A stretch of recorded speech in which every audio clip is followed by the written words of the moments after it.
मेरा नाम सुधांशु शर्मा है। ये मेरे पिताजी हैं, इनका नाम श्री कृपा सिंधु शर्मा है।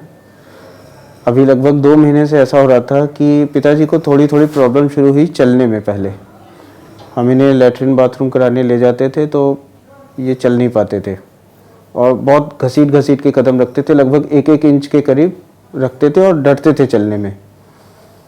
इसके अलावा फिर थोड़ी और बढ़ गई इनकी समस्या, तो इन्होंने क्या करा कि बिस्तर पे ही मोशन और यूरिन करना शुरू कर दिया। शुरू में तो बता भी देते थे, लेकिन बाद में इन्होंने बताना भी बंद कर दिया और हो जाता था, किसी को पता नहीं चलता था। तो हमें क्या करना होता था कि हर 2-2 घंटे पर इन्हें चेक करना पड़ता था। इसके बाद इन्होंने बोलना भी बंद कर दिया, किसी बात का जवाब नहीं देते थे और ऐसा लगता था कि जैसे बस देख रहे हों कहीं पर और कुछ सोच रहे हों, और कोई जवाब नहीं देते थे किसी भी बात का। और ज़्यादा पूछने पर वो काफ़ी ज़्यादा चिढ़ करके जवाब दे देते थे, कभी कभी गुस्सा कर जाते थे। इसके अलावा बोलने के नाम पर कुछ नहीं था।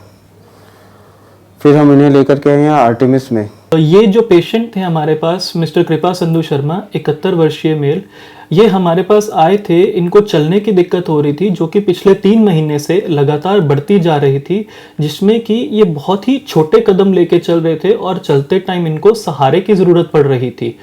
इसके साथ ही इनको पेशाब में भी दिक्कत हो रही थी कि पेशाब बार बार जाना पड़ रहा था और पेशाब रोकने में दिक्कत हो रही थी और पेशाब कपड़ों में भी हो जा रहा था, जिसकी वजह से पिछले 1 महीने से वो डायपर का इस्तेमाल कर रहे थे। और साथ ही पिछले 1 महीने से कुछ उनको याददाश्त में भी दिक्कत हो रही थी कि जो नई रिसेंट चीज़ें हैं वो उनको याद नहीं रह पा रही थी। और इसके उपाय में उन्होंने बताया कि इनकी वीपी शंटिंग नाम की एक सर्जरी होनी है, जिसमें ये क्या करेंगे, ब्रेन में एक पाइप डाल करके इसे स्किन के अंदर अंदर ही स्टमक में खोल देंगे, जिससे वो ब्रेन का जो एक्सेसिव फ्लूइड है वो स्टमक में रिलीज हो जाएगा। तो जब ये पेशेंट हमारे पास आए तब हमने इनकी सारा चेकअप किया, इनकी जांच करी।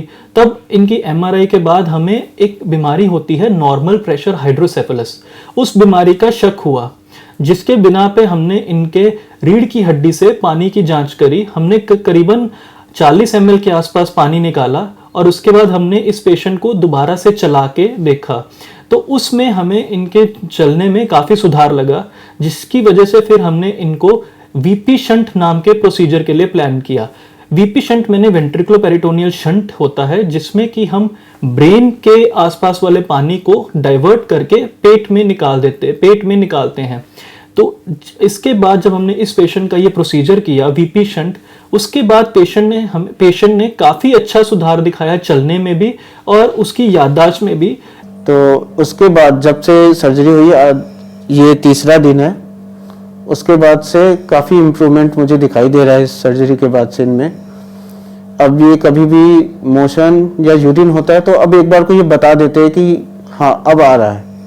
चलने के में भी इनमें सुधार हो गया है। पहले जो पैर घसीट के चलते थे, 1-1 इंच डर डर के चलते थे, अब ये पैर खुला रख करके चलते हैं और आसानी से चल लेते हैं।